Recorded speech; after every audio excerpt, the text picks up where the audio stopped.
Commander Zerthalix stood before the massive viewscreen, his four arms crossed in contemplation, as the blue-green planet rotated slowly in the display. Earth, home to the newly discovered species called humans. Are we certain about these readings? He asked, his scaled skin shifting colors with his skepticism. Officer Dren nodded, the motion strange with her long neck. Yes, Commander. Their technology is primitive by our standards. They have only recently developed basic space travel, and their weapon systems are largely chemical-based. Zerthalix made a clicking sound with his mouthparts. The galactic hegemony had expanded across 12 systems in the last century alone. Each new species had been quickly brought under control, some through diplomacy, others through swift military action. These humans would likely be no different. Prepare a report for the Council, he ordered. Include your assessment that this would be a low-risk acquisition. 3 days later, the Hegemony Council gathered in the Great Chamber on the capital world. 22 representatives from 18 species sat in rising tiers around the central platform, where Zerthalix presented his findings. The humans possess nuclear capabilities, but their delivery systems are slow and detectable. They have no shield technology, and their space vessels cannot exceed light speed. He explained, projecting images of Earth's militaries, cities, and infrastructure. Council leader Vexnar leaned forward, her luminous eyes blinking slowly. Yet they survived the great filter that destroys most developing civilizations. They must possess some remarkable qualities. Indeed, said Zerthalix, they are surprisingly adaptable and show unusual unity when faced with external threats, despite being constantly at war with themselves. The council deliberated for hours before reaching a decision. Instead of immediate conquest, they would first send a diplomatic mission to assess the humans more carefully. Ambassador Vexul was chosen to lead the mission, along with scientist Clausor and military strategist Quentix. Remember, Council leader Vexnar cautioned as the team prepared to depart, we seek to understand before we conquer. Learn their weaknesses, but also what makes them dangerous. Meanwhile on Earth, deep in the NASA tracking station in California, Dr. Alan Peterson stared at the unusual readings on his monitor. This can't be right, he muttered, running the calculations again.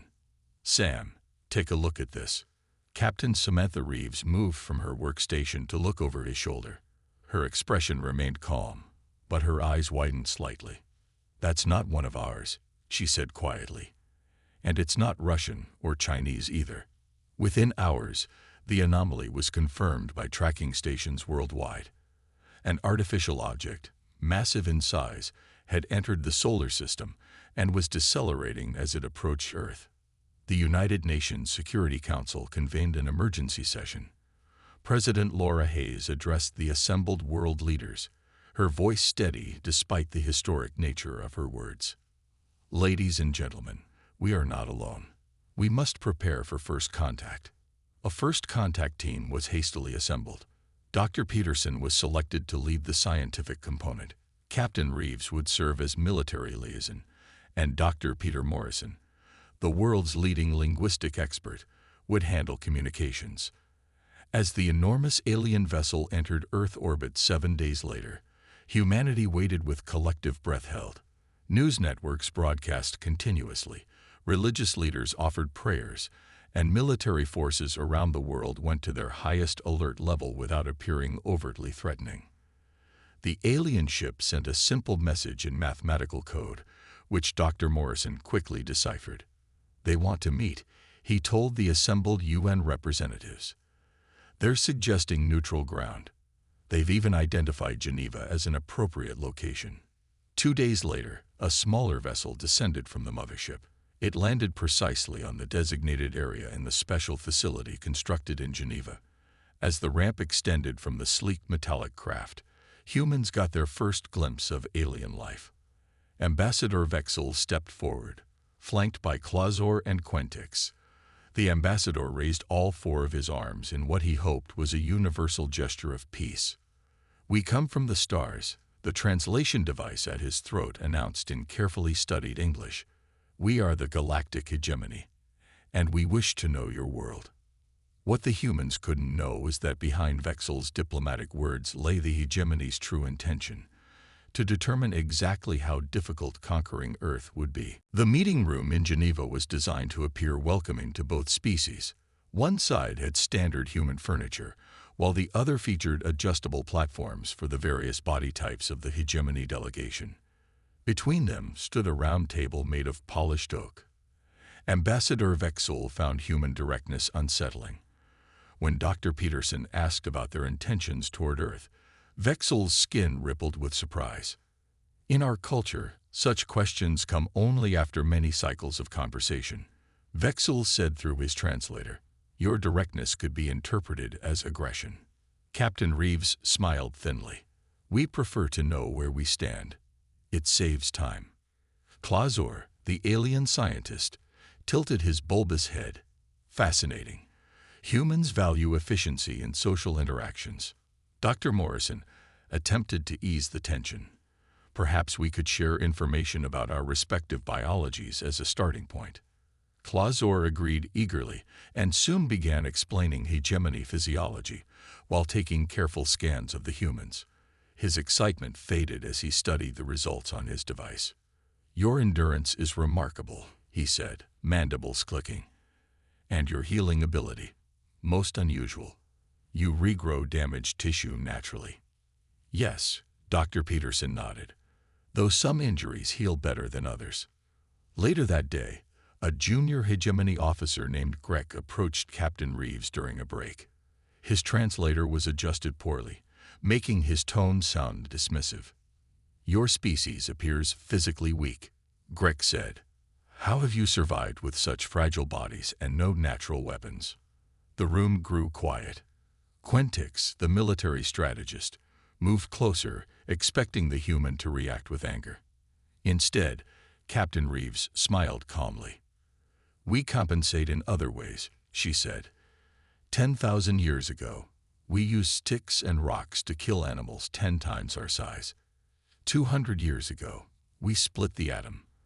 Our entire history is finding new ways to defeat stronger opponents." Greg stepped back, his skin paling slightly.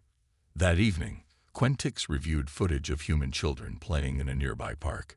He watched with growing concern as a group of boys and girls, none older than 10 Earth years, organized themselves into teams and simulated combat with remarkable tactical sophistication. "They train for warfare from infancy," he reported to Ambassador Vexel. "Their play mimics actual military strategies." "Surely you exaggerate," Vexel replied. "I analyzed their movements. The children instinctively protected their flanks and established clear communication patterns. One child created a diversion, while others executed a pincer movement." Ambassador Vexel's skin darkened with concern. "Continue your observations. Perhaps there is more to these humans than our initial scan suggested." Meanwhile, Clausor was reviewing medical data provided by the human team. He called for an urgent meeting with his colleagues. "Their biology is troubling," he told Vexel and Quentix. "Humans can survive losing over half their blood volume. They continue functioning with broken bones. Their pain tolerance exceeds anything in our records." "Meaning what?" asked Vexel. "Meaning they evolved on what we would classify as a death world," Clausor said. "High gravity, extreme temperature variations, numerous pathogens, abundant predators. The average human civilian could likely overpower our warriors in physical combat." That night, in their secure quarters, the 3 hegemony leaders reassessed their mission. "We should proceed carefully," Vexel said. "Tomorrow, they offer us a cultural exhibition. This may provide more insights." "I have begun compiling a preliminary report," Quentix said, touching his datapad. "I've titled it Caution Regarding Earth." "A bit dramatic, isn't it?" Vexel asked. Quentix looked at the footage of children playing war games again. "Perhaps not dramatic enough." The following morning, Dr. Peterson greeted the aliens with enthusiasm. "Today, we want to show you who we are as a species, our art, our accomplishments, our history." As they walked toward the exhibition hall, Vexel noticed armed security personnel stationed discreetly throughout the building. One guard caught Vexel watching and nodded respectfully, hand resting casually near his weapon. Quentix leaned close to Vexel and whispered. Their security personnel maintained perfect awareness while appearing relaxed. This is not a primitive species, Ambassador. Vexel nodded slowly. I'm beginning to understand that. The exhibition hall was divided into sections showcasing different aspects of human civilization. Dr. Peterson led the aliens through each area with evident pride. We'll start with our artistic achievements, he said, guiding them toward walls covered with paintings and sculptures. Ambassador Vexel studied a peaceful landscape next to a violent battle scene, both created by the same artist. Your species contains strange contradictions. That's what makes us human, Dr. Peterson smiled. In the technology section, screens displayed humanity's progress from stone tools to spacecraft. One video showed the original moon landing. Ambassador Vexel watched with skepticism. This seems like propaganda, he said. You couldn't possibly reach your moon with such primitive equipment. But we did, Dr. Peterson replied. The computer guiding that spacecraft had less processing power than the translation device you're wearing. Clausor's skin changed to a pale blue of surprise. You risked lives on such limited technology. We've always been willing to take risks to explore, Captain Reeves said. It's in our nature. The delegation moved to the history section, which displayed humanity's greatest achievements alongside their worst atrocities. The aliens grew increasingly disturbed by the violent conflicts humans had survived. Your species fought a war that killed over 70 million of your own kind, Quentix observed, yet you recovered within a single generation. We learn from our mistakes, Dr. Morrison said, or at least we try to. After lunch, they visited the entertainment section. Screens played clips from human films, television, and video games.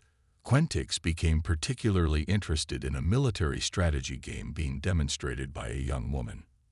This is mere entertainment, he asked, watching complex battle formations moving across the screen. Yes, one of our popular games, the woman explained. It's based loosely on historical Roman tactics. Quentix turned to Vexel, speaking quietly in their own language. Their entertainment contains more sophisticated military doctrine than our actual training programs. As they continued through the exhibition, they reached a sports demonstration. Two teams were playing basketball on a small court. The aliens watched as players collided, fell, and immediately got back up to continue. During an intense play, one human player caught an elbow to his face. Blood trickled from his nose, but he simply wiped it away and continued playing. Clausor was horrified. That human is injured and bleeding. Why doesn't he seek medical attention? It's just a nosebleed, Captain Reeves shrugged. Hardly worth stopping for. Later that afternoon, the delegation watched a documentary about extreme human activities, mountain climbing without oxygen, free diving to impossible depths, running ultramarathons across deserts. These humans pursue suffering voluntarily, Clausor noted with disbelief. They deliberately place themselves in life-threatening situations for recreation. The final exhibit displayed humanity's plans for the future, designs for Mars colonies, deep space exploration vessels, and theoretical faster-than-light travel concepts. Your designs are surprisingly advanced, Vexel admitted. How long before you could build functional versions of these ships? With proper funding. Perhaps 20 years, Dr. Peterson said. We're closer to becoming a true spacefaring species than you might think. As they left the exhibition, the three aliens walked in troubled silence. They had seen a species of contradictions, creators of beautiful art who excelled at warfare, fragile bodies with inexplicable resilience, and a drive to explore that overcame seemingly insurmountable obstacles. Back in their private quarters, Quentix updated his report. If the hegemony attempts conquest, these humans will not surrender easily. They might seem primitive, but they are dangerous in ways we never anticipated. Perhaps we should reconsider our approach, Vexel suggested. Too late for that, Clausor said, looking at an urgent message on his communication device. A rogue faction from our ship has acted without authorization. They've kidnapped 2 humans for study. Vexel's skin turned ashen. Which humans? Medical personnel. A doctor named Greg Williams and a nurse named Kelly Blackwood. This could shatter the diplomatic mission, Vexel said. Worse, it might provoke the very conflict we're now beginning to realize we should avoid. Quentix stared at the message, then looked back at his report. He slowly changed the title from Caution Regarding Earth to a new one. Why we should never fight the humans. Dr. Greg Williams woke up in a strange room with metallic walls. His head hurt, and the lights were too bright. He looked around and saw Kelly Blackwood, the nurse from his hospital, lying unconscious on another table. "Kelly," he whispered, trying to wake her. "Kelly, can you hear me?" She slowly opened her eyes and looked around in confusion. "Greg, where are we?" Before he could answer, a door slid open, and 2 aliens entered. They were different from the ones shown on TV. These had darker skin and red markings on their arms. They spoke in clicking sounds to each other. "I think we've been kidnapped by aliens," Greg said, trying to stay calm. "Don't make any sudden moves." One alien approached with a device that looked like a scanner. Greg's medical training took over as he assessed the situation. The restraints holding him were tight, but had some give.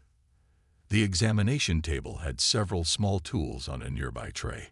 When the alien leaned close to scan him, Greg suddenly jerked his arm free and grabbed a thin metal instrument from the tray.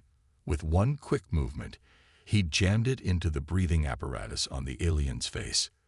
The alien stumbled back, making choking sounds. The second alien rushed forward, but Greg had already broken free from the other restraints. He grabbed a container of liquid and threw it at the second alien's eyes. The creature howled in pain. Kelly had managed to free herself too. "The door," she shouted. They ran into the corridor. "Try to remember the way," Greg told her as they hurried through the strange hallways. Kelly nodded, mentally mapping each turn. Left at the junction, right at the blue light, down the sloping hall. They heard alarms blaring. More aliens appeared at the end of the corridor, but Greg found an open door. They ducked inside what looked like a storage room. "We need a better plan than just running," Kelly whispered. Greg looked around the room and spotted containers with alien writing. "Let's see what we can use here." Meanwhile, Ambassador Vexel had called an emergency meeting with the human delegation. His skin was pale with stress as he explained the situation. "2 members of our crew acted without authorization," he said. "They have taken 2 of your people for study. I assure you, this was not sanctioned by our leadership." Captain Reeves stood up, her face hard with anger. "This is an act of war." The room grew tense. Quentix prepared for the violent response he now expected from humans, but Dr. Peterson surprised them all. "Let's not jump to conclusions," he said calmly. "Ambassador, would you agree to a joint rescue operation? Our teams working together." Vexel blinked in confusion. "You're not declaring war on us." "Would that help get our people back safely?" Dr. Peterson asked. "No," Vexel admitted. "Then let's focus on rescue first. We can discuss consequences later." Back on the ship, Greg and Kelly had crafted makeshift weapons from items in the storage room. Greg had a pole with a sharp end, and Kelly carried a container of chemicals she recognized as flammable from her nursing background. "If we get to their shuttle bay, maybe we can steal a small craft," Greg suggested. "Or signal for help," Kelly added. They carefully made their way through the ship, avoiding patrols. Kelly's memory of the layout proved invaluable as they navigated the alien vessel. "There's something strange," Kelly whispered as they hid from passing aliens. "They seem frightened of us. Look how they're holding their weapons, like they're expecting us to attack at any moment." Greg nodded. Maybe they didn't expect humans to fight back. After evading another patrol, they found what appeared to be a communication room. Kelly quickly figured out how to operate the alien equipment. "I think I can send a distress signal," she said. Before she could finish, the door opened. They raised their makeshift weapons, ready to fight, but stopped when they saw Ambassador Vexel enter with Dr. Peterson and Captain Reeves. "Don't hurt them," Dr. Peterson called out. "We're here to rescue you." Greg lowered his weapon slightly, but didn't drop it. "How do we know this isn't a trick?" "Because if it was," Captain Reeves said with a slight smile, "we wouldn't be asking nicely." Ambassador Vexel stared at the makeshift weapons and the subdued aliens outside. "You overcame armed guards with medical tools." "We improvised," Greg said simply. Quentix, who had been analyzing the security footage, updated his report file once again. The title now read in bold letters, "Why We Never Fight the Humans." Back on Earth, the joint investigation team gathered in a secure conference room. Dr. Peterson and Ambassador Vexel sat at the head of the table, with representatives from both species filling the remaining seats. "We've questioned the rogue operatives," Captain Reeves reported. "They weren't just studying humans out of curiosity." Vexel's skin darkened with shame. "They discovered something in the preliminary scans that they didn't share with the diplomatic team." Dr. Peterson leaned forward. "What did they find?" Clazor stepped forward with a medical display. "Human genetic structure contains a unique protein sequence. It could be the key to curing the Nagala plague that has devastated 3 hegemony worlds." The room fell silent. Dr. Williams, who had insisted on attending despite his ordeal, studied the displayed genetic information. "So instead of asking for help, they decided to kidnap us and harvest the material?" he asked. Vexel couldn't meet his eyes. "Our medical researchers estimated it would require fatal extraction procedures." Captain Reeves' hand moved instinctively toward her weapon. Dr. Peterson raised his hand slightly, signaling her to wait. "How many of your people have died from this plague?" Dr. Williams asked. "Nearly 12 million, Clazor replied, "with another 20 million infected." Dr. Williams exchanged looks with Kelly Blackwood, then turned to Dr. Peterson. "I'd like permission to help them develop a cure." Vexel's skin changed to a bright yellow of surprise. "After what our people did to you?" "I'm a doctor," Greg said simply. "Helping people is what I do." Kelly nodded. "I'll assist too. We'll need a research team." Ambassador Vexel struggled to understand. In hegemony culture, such an offense would have led to generations of conflict. Yet these humans offered help to the very people who had harmed them. As the human medical team prepared to board the hegemony vessel, Clazor finalized his biological report on humans. He presented his findings to Quentix and Vexel in their private chamber. "Humans evolved on what we would classify as a death world," he explained, displaying Earth's characteristics. "Their gravity is 1.2 times our standard. Their temperature variations are extreme. Their atmosphere has high oxygen content, making fires common and devastating.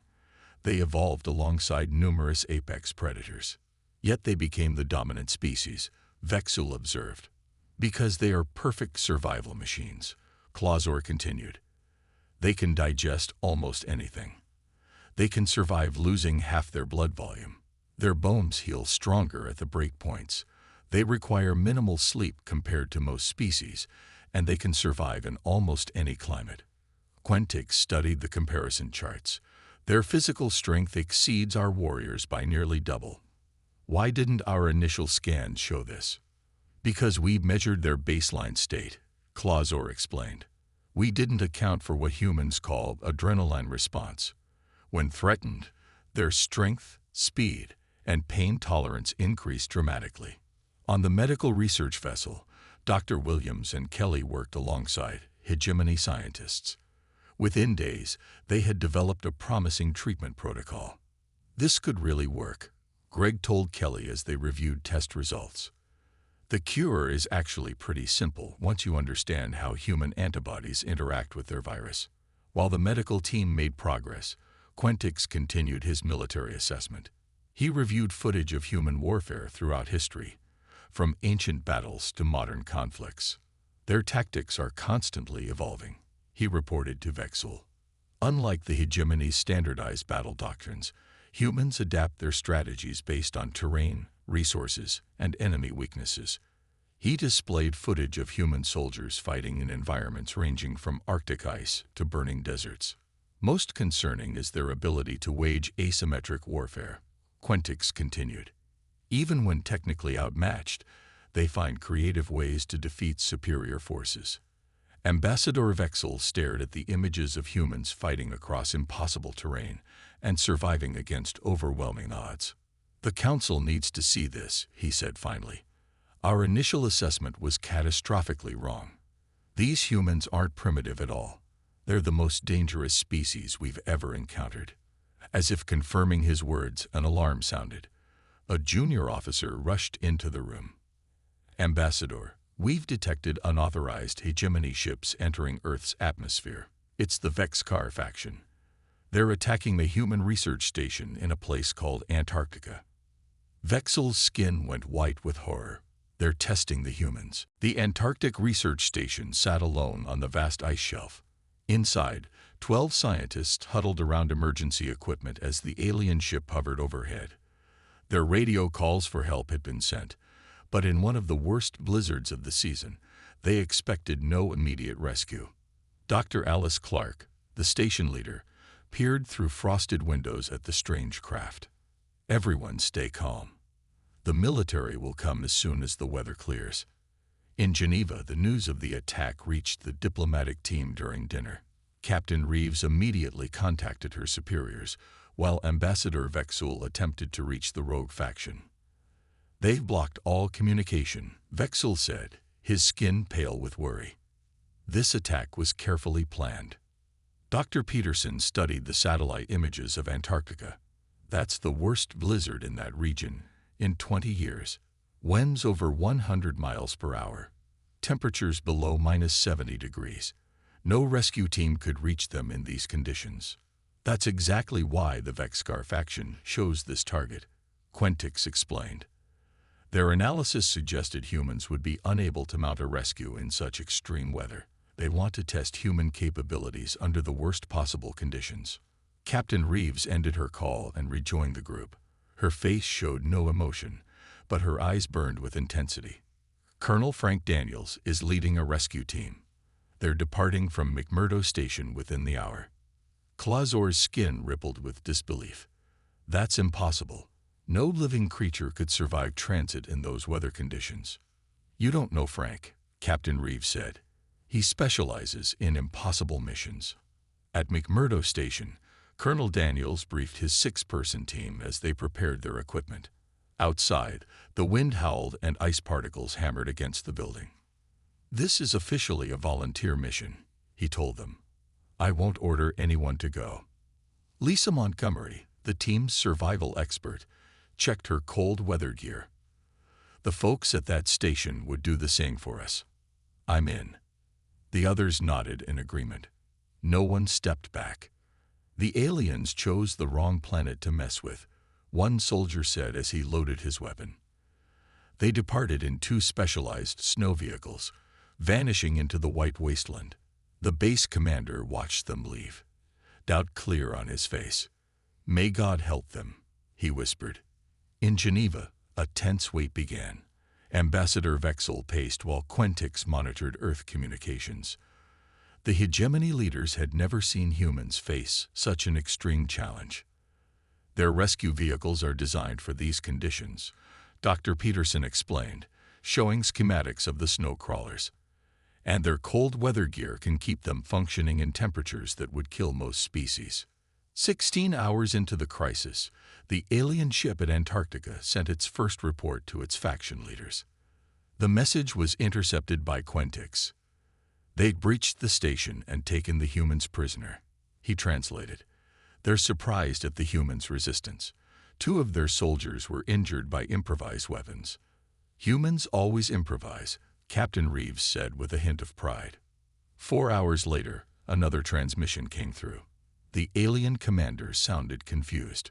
They report unusual readings on their sensors, Quentix said. Something is approaching the station through the blizzard. They don't believe it's possible. All eyes turn to the satellite feed. Through the swirling snow, two vehicles appeared, moving steadily toward the research station. 20 hours, Clausor whispered in awe. They crossed terrain our analysis said was impassable in a storm that should kill any exposed creature in minutes. The next transmission from the alien ship came 3 hours later. The commander's voice shook with fear. The humans have breached our defenses. Quentix translated. They move through the cold as if it doesn't affect them. Our weapons malfunction in these temperatures, but theirs work perfectly. They are everywhere at once. Captain Reeves smiled. Frank always says the cold is just another weapon if you know how to use it. The final transmission was brief. The alien commander surrendered his forces to Colonel Daniels. The rogue faction had expected to easily capture humans in an environment they considered unsurvivable for any rescue attempt. Instead, they found themselves surrounded by soldiers who moved through the blizzard like ghosts. When the hegemony attackers were brought back to Geneva, they expected execution for their failed attack. Instead, they found themselves receiving medical treatment for cold exposure. "Why do you help us after what we did?" One alien soldier asked Dr. Williams as he treated the alien's frostbitten limbs. "Because that's what humans do," Gray answered simply. Quentix added the Antarctic incident to his report, including footage of humans conducting warfare in conditions that required special equipment for hegemony forces. The conclusion was inescapable. "The galactic hegemony cannot win a war against humans," he wrote, "and we should never attempt to try." 1 month after the Antarctic incident, the Galactic Hegemony Council convened to review all evidence from Earth. Representatives from every member species attended, their expressions solemn as they watched footage from first contact through the failed attack. Commander Zerfelix, who had made the initial assessment of Earth, shifted uncomfortably as his early reports were compared with the reality discovered later. "This species defies conventional analysis," Council leader Vexnar stated. "Ambassador Vexul, what is your final recommendation?" Vexul stood before the council, flanked by Clausor and Quentix. "Based on all evidence gathered, we recommend offering humans full and equal membership in the hegemony, rather than conquest or subjugation." Murmurs spread through the chamber. Such an offer had never been made to a species with Earth's limited space capabilities. "They have barely left their own solar system," one council member objected. "Yet they achieved in decades what took other species centuries," Quentix replied. "And their adaptability makes them uniquely valuable allies. The human cure for the Nagula plague has already saved thousands of lives," Clausor added. "Their medical sciences approach problems differently than ours, finding solutions we overlooked." After 3 days of debate, the council reached a unanimous decision. Humans would be offered equal membership in the galactic hegemony, with all rights and protections such status provided.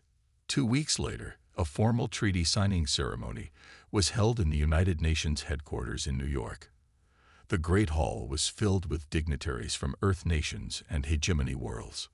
President Laura Hayes represented Earth, while Vexnar herself came from the hegemony capital to sign the treaty. Before the formal signing, Ambassador Vexul requested permission to address the assembly.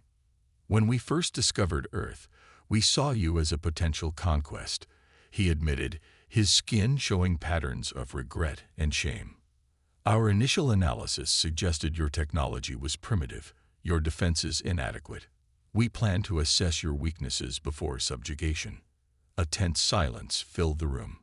Many humans had suspected this, but hearing it confirmed was different. "I expect you're angry learning our true intentions," Vexul continued. President Hayes simply nodded. "We knew." Vexul's skin paled in shock. "You knew? How?"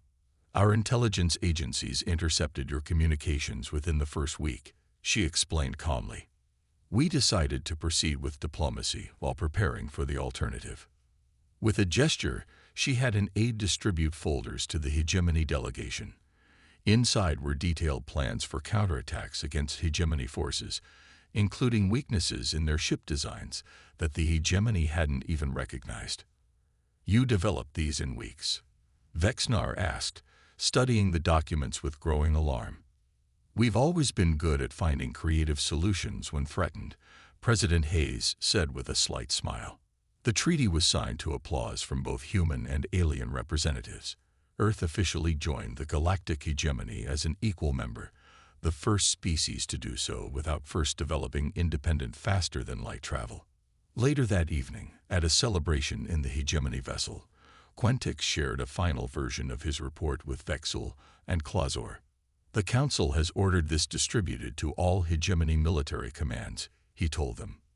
The report's title now read, "Why We Never Fight the Humans."